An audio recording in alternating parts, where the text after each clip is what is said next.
1980-ад оны сүүлээр олон орноос сайн мэдээ тээсэн илгээлтийн эзэд их оронд минь ирж үйлчилснээр өнөөдөр бид бүтээгч эзнээ таних аврагч Иесус Христийг хүлээн авч ариун сүнсээр удирдуулсан амьдралын эхлэл тавигдсан гайхамшигт түүх эхэлсэн билээ. Тэдний нэг төлөөлөгч бол Роб Форбсын гэр бүл юм. 1994 онд бурхан анх үндэснүүд рүү явах тухай бидэнд ярьсан. Тэгэхэд яг аль үндэстэнд очих талаар эзнээс асуухад бурхан Монгол гэж бидэнд хэлж буйг мэдэрсэн юм. Бид Монгол улс хаанд байдаг тухай бол энэ орны тухай ямар ч ойлголтгүй байсан тул судалж мөн эзнээс өөрийнхөө үгийг бидэнд батлахыг хүслээ. Бидний гайхширлыг үнэхээр их төрүүлж байсан ч өмнө нь хэн ч очиж байгаагүй тийм л газар руу илгээдхийг зүрх сэтгэлдээ хүсдэг байв. Роб Форбс болон түүний хайртай гэр бүл Бурханаас дуудлага авч 1995 онд Монголд ирж монголчуудад эзний сайн мэдээг хүргээд жил гармын дараа 10 наснд хүрэгч 5 хүүхдийн хамтаар сүмийнхээ анхны эсийн бүлгийг эхлүүлсэн энгийн нэгэн түүхтэй.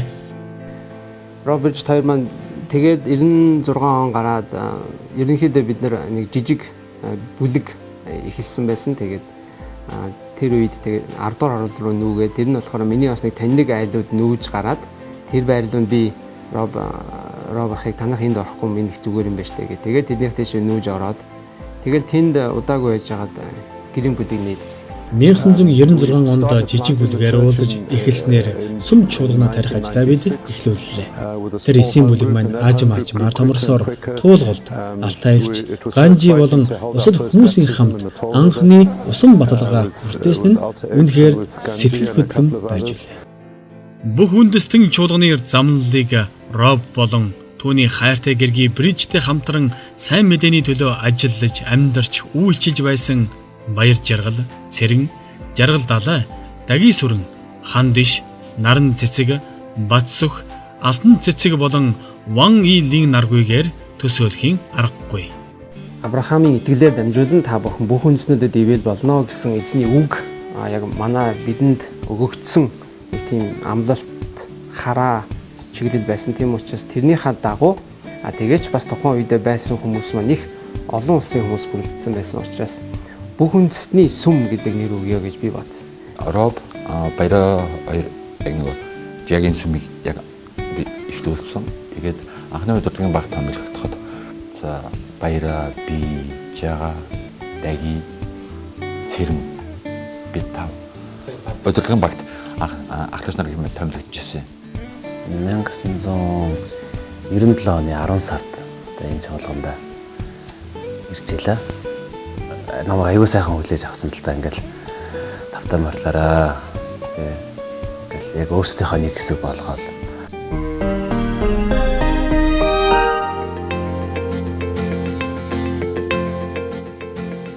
2003 оноос эхлэн Хөвсгөл, Баянөлгий, Дорнод, Сүхбаатар аймагуудад илгээлтийн баг явуулж нутгийн ард түмэнд сайн мэдээг хүргэж эрх чөлөөг тунхаглаж итгэл найдвар түгэж эхэллээ. Өнөөдөр Төв аймгийн Эрдэнэ суманд нүүдэлчин Өвөр ханга аймгийн Хар хорон хотод эвлэрлийн үүд чуулганууд таригджээ. Яг өөрийн төсөж байгаа нь 2003 онд байсан. Нэг найз маань манайхта цуг үйлчдэг байсан юм үеийн дээр. Тэр үед нэг хэдэн нэг гадаад хүн ирэл юм бавгар сахалтай. Скот гэдэг. Хаяа манай найзынд нэг мэдээ хэдэн залуучуудын тэр ирсэн. Жохон тийм одоо бодоход нэг жохон нэг 20 сайн хүрээгүй үеийн тийм залуучууд ирсэн. Дуулаач яах шиг юм яриад ах шиг ч тэгж санагдаад байсан. Дараа нь Скот дахта мэдэн гүнзгээ танилцаад ирсний дараа тэр ирж байгаа залуучууд нь хотын нэг цуглааны залуучууд юм байна. Бүх үндэстэн гэдэг нэртэй цуглаанаас ирж байгаа залуучууд юм байна. 5 оноос ер нь эхэлсэн. 5 оноос эхлээд ер нь хүмүүс айл гэрээр цуглаж эхэлсэн. 2005 оноос. Тэгээ би 5 онд ер нь тэр анхны цуглааны нүүдэл тэр итгэгчдийн нэг баг. Тэг их олон хүүхд залуучууд тэг малчид миний үеийн залуус тэгж ирдэг байсан. Одоо баяр зур бид тэр бүхэн цэцэн анхудаа яг мэдээ би Монгол хэлний төвд шабит гэх сургуульд Бүхэндс анх удаа бид яг тэр шавьдлагын сургуульд яваад төгсч ирээд дахиад 2 сарын дараа эргээд илгээлтийн сургуульд яваад тэгээд тэндээс ерөөсөө би ч өөр нэг ажил төрөлд төслөө бүрсүүлээ харахад ерөөсөө илгээлтийн сургуульд төгсч ирэхдээ би яг сүмд доктортай бүх маяас сүмд үйлчлэгсэн тийм л хараатай бүр ингээд ерөөсөө өөр юм хүчин байхгүй юу ч бодох юм байхгүй тийм л шийдвэртэл ирж ирсэн.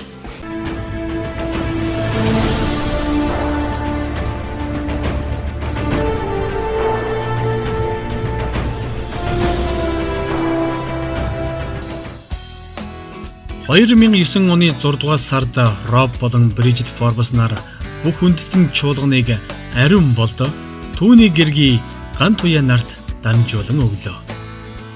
Роб ах маань үйлчлэлээ болдоо ганжид хүлээлгээ өгсөн. Зэгэхгүй хоосон тарчиг байдлын дотор ирээдүйн харанхуу энэ байдлын дотор сууж исэн нэг хүү өрөөгөөд тэр хүүг дахиад үргэлжлүүлж ерөөлийн үндэс болгохоор ингэж бэлтгэж байгаа нь надад маш том ойлголтыг өгсөн л та. Тэгээд яг энэ үе шилжилтийн үе бол үнэхээр бас тийм амар байгаагүй. Ариун болдын гэр бүлд өөрийн хондийг хариуцсан авч явах улмаар сайн мэдээгээр монголчуудад төдийгүй бүх үндэстэнд хүрэх алсын хараа гүйцэлдүүлэх ариун үргийг бурхан ийхүү даалгавраа. Бурханы хаанчлалын тухай маш том ойлголтыг өгсөн. Тэг өөр ирэхгүй яг ингээл яг ерөөсөө л би бурханы хүмүүсийн төлөө дуудагдсан хүн байна. Тэгээд энэ зорилгын төлөө эзэн намайг ерөөсөө дуудсан юм байна гэдэг ойлголтыг авсан л та. Тэгээд энэ газар би өснө ирээдүйд би мусульман гэдэг бишрэлтэй хүмүүст би очино. Эхлээд би өөрийнхөө монгол хүмүүст эзний сайн мэдээг хүрэхэд би гар бие оролцсон. Тэгээд эндээ би сурж өснө. Тэгээд энэ үед миний эхнэр Данжа бит хоёр удирдагчтай хамгийн сайнараа хөөхөж чадах гэх бас хамгийн сайнараа дэмжнэ гэсэн тэр шийдвэрийг гаргаж тэр бүх зүйлүүдийг бас хамт тоолсон. Сурч мэдсэн өнгөрсөн хугацаанд сурч мэдсэн үнцэнтэй зүйлсийн нэг бол ялтчгүй гэр бүлийн үндэс суурь тэр бат бөх хайрын гэр бүлийг яаж барьж байгуулах вэ гэдэг зүйлийг бид нар хамтдаа суралцсан. Би энэ сүм дээрээ 18 жил болж байгаа. 18 жилийн хугацаанд сүм чуулганы амьдрал итгэлийн амьдралын талаар маш олон зүйлсүүдийг амсаж бас туулж явсан. Өнөөдөр бүх үндэстэн чуулганд 4-өөс 13 насны хүүхэд багчууд, 14-өөс 26 насны хүүхэд залуус, 26-аас 50 насны залуус идэр үегээд ахмадууд нийтдээ 100 гаруй итгэгч гишүүд хамрагдаж байна. Тэд өнөөдөр нийгмийн салбар бүрт алсын хараа дуудлагын дагуу ажиллаж, амьдарч, үйлчилж байна. Тэгээ анх яг 99 он 2000-ад онд өвөө маань Бүх үндэстэн чуулганд кино үзүүлэхээр дагуулж ирж байсан. Тэгээд тэр үеэс хойш тэгээд магтаал хүүхд хичээлд татагдал анх сүмд явж эхэлж байлаа. Миний хүүхэд наснаас эхлээд өсвөр нас яг хүмүүжлээ олдог тэр үед бол би Бүх үндэстэн чуулганд хурж ирж байсан. Мэдээж олон хүмүүсийн зүрхэнд, олон хүмүүсийн амьдралд маш олон өөрчлөлтүүдийг хийсэн энэ сайхан 20 жил. Ялангуяа сүмийнхаа дунд насны гэр бүл ах эгч нартаа би онцгойлно. Та нар маань үнэхээр бидний бахархал шүү.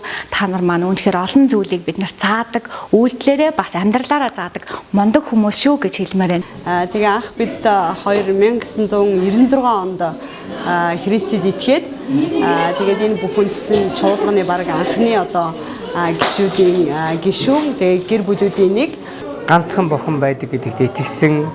Тэгээд бурхан Викторийн амьдрал, түүхтүүдийн амьдрал маш их сайхан зүйлийг хийсэн. Манай сүмийнхэнд ч гэсэн маш их гайхалтай зүйлийг хийсэн. Тэгээ Робын одоо гэрт бид нар эсийн бүлгээр энэ чуулган манай хийжсэн. Миний амьдралын бүхэл үед те яг би өсвөр нас те их сургуульд орсон тэр үе, гэр бүл болсон тэр үегээд миний амьдралын олон чухал үеүүдэд сүм чуулган болон Бүх үндэстэн сүмийн хамт олон миний найз нөхөд те Бүх үндэстэн сүм чуулгантай холбоотой байсан энэ цаг хугацаа бол маш үнцэнтэй бөгөөд айгуу тийм нандин дурсамжууд зөндөө тийм он жилүүд байсан. Өсвөр насн дээр минь Робах, Боги, Соко, Нак бид дөрвийг яг дагалдуулж эхэлсэн. Тэр дагалдуул маань яг миний амьдралын яг итгэлийн гол суурийг яг тавьж өгсөн. Өнөөдөр маш олон хүмүүс өөрийнхөө амьдрал дээр үр жимстэй бас өрөөгдсөн маш их том хөрөнгө оруулсан хүн бол Роб ах. Тэгээд тухайн үеийн пастор ахлагч нар маань байсан, болдоо ах байсан, баяр ах, хатнаа ах. Тэр бүхэл хүмүүс маань бид нартай маш ойрхон байсан.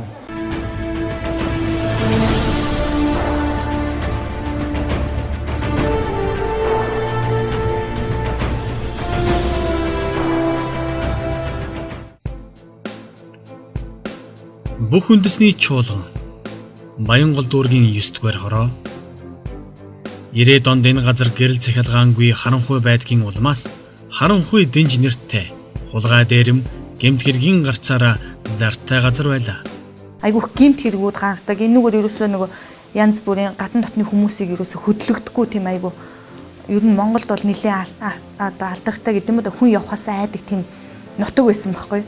Тэгээд эхэндээ бол одоо янзын одоо залуучууд орж ирнэ яантаа тийм их юм байж л байсан. Нэг биш удаа зодуулах хөөгдөх юм болж л байлаа тий.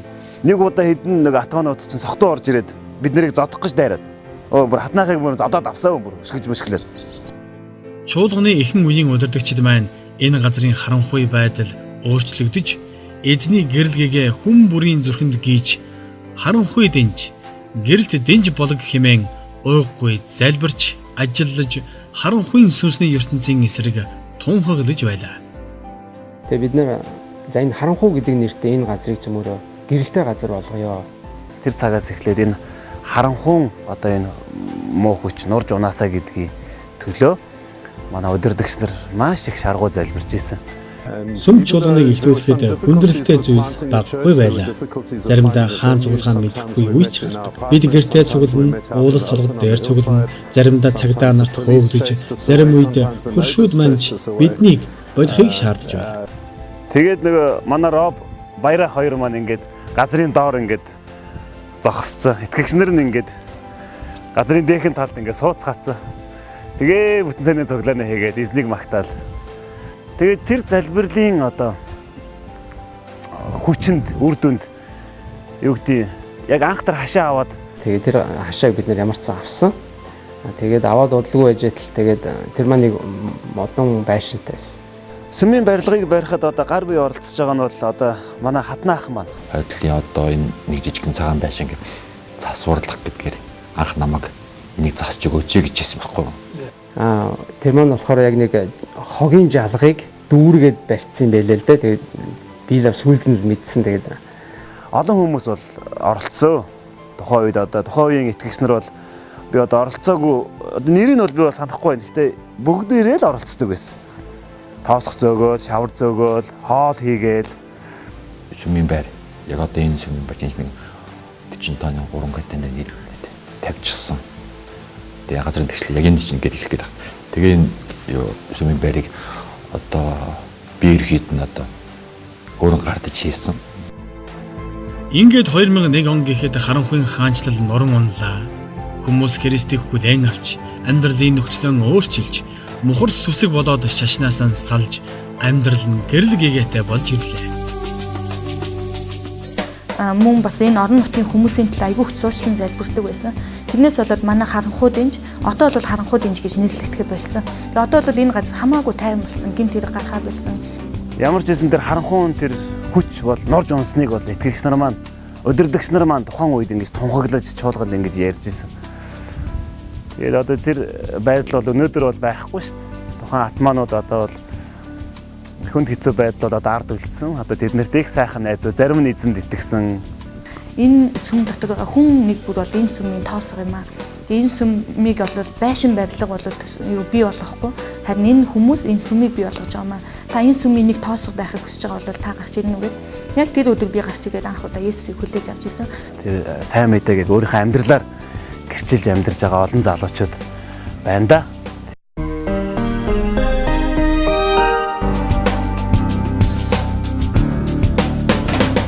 Тэр үед улс их орны байдал ядуу тарчиг ажилгүй дэл газар авсан хүнд хэцүү нөхцөлтэй байсан юм. Харин бид элэг нэгт монголчуудад туслая, дэм болъё гэсэн зорилготойгоор чуулганыхаа дэргэд гэрэл тэнэрл төрийн бус байгууллагыг 2001 онд байгууллаа.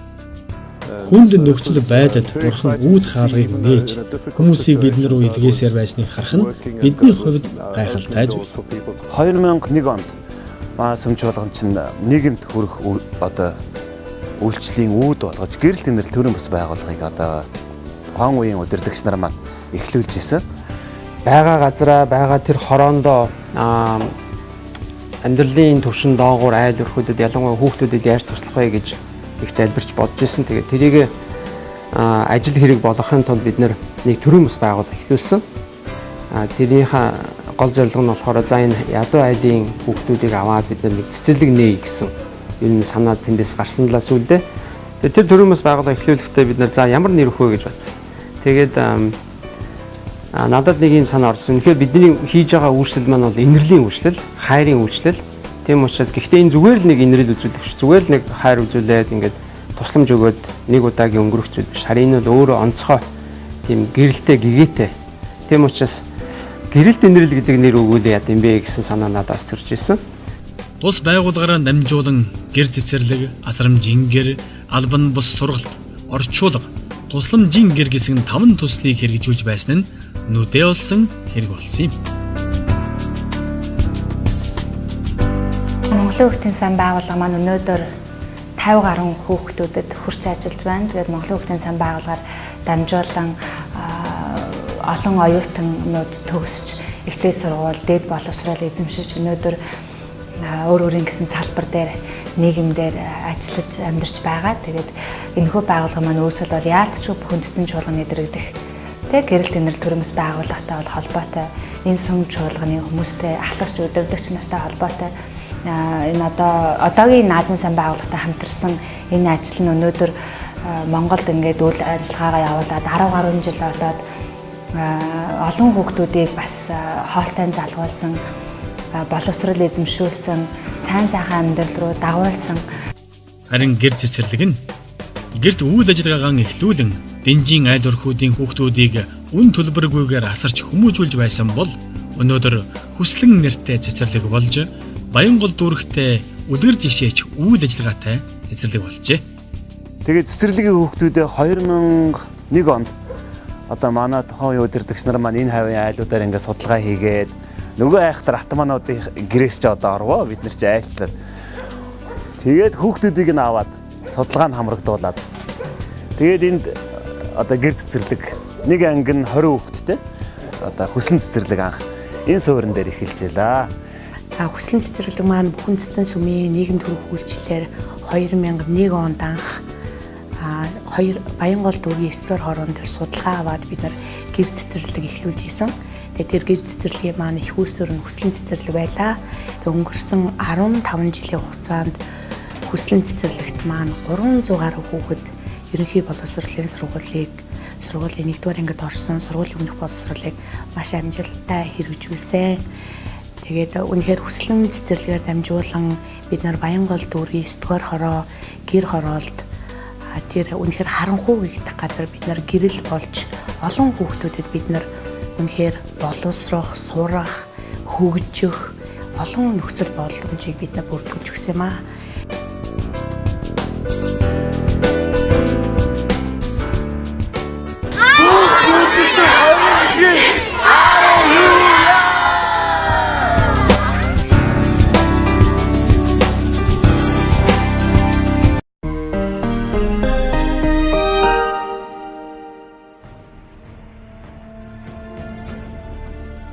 Бүх үндэстэн чуулганы алсын хараа.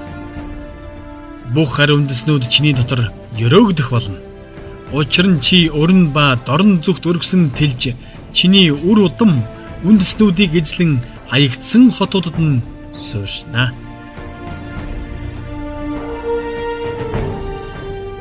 Сүм чуулганд ирсэн бидний дунд Христийг хүлээн авсан хүн нэгнэрт бид гүнээ талархав. Эцэст нь хэлэхэд хүнд хэцүү нөхцөлд бид амьдарч байсан хэдий ч хүмүүсийн амьдрал өөрчлөгдөж олон хүнд Христийн хайр хүрч буддын шашин болоод мухар сүсэг айцсаасан хүмүүс чөлөөлөгдөхийг бид харж байсан юм. Тийм ч учраас бид амьдралын хэцүү нөхцөл байдлуудаа биш харин хэн нэгний амьдрал Бурхан ямар гайхалтайгаар ажилласныг сэтгэлдээ дурсдаг. Монгол үйлчилсэн 14 жил маань үнэхээр сайхан цаг. 20 жилийн дараач бид Монгол руу дахин очилсоор байна. Монголыг хайрлах хайр маань улам бүр гүнзгийрсээр байна. Мөн Есүс Христээр ирсэн хүмүүс маань одоо гэр бүлтэй болж, өнөрөө төмбөлцоож, Христийн дагалдагч болж өсөж байгааг харах нь гайхалтай зүйл биш гэж үү? Ийхүү хаанчлалыг ихэнд тавьж хамтдаа барьж байгуулах цоо шинэ үеийнхэн босож байна. Бидний залбирч бодож чадхаас ч илүү зүйлсийг Бурхан Монголын дээр үйлдсэнд эзэндээ бид талархдаг. Бүх алдар хүндэтгэл нь Монгол үндэсний төлөө бидний дотор мөн биднээр дамжуулан ажилласан Христ Есүс байх болтугай. Иймд би эцгийн өмнө сөвдөж тэнгэр болон газар дахь бүх гэр бүлийг нэрлдэг түүнд залбирч байна. Түүнд алдарн чуулган дотор Христ Есүс дотор бүх үеийнхэнд үеийн үед байх болтугай.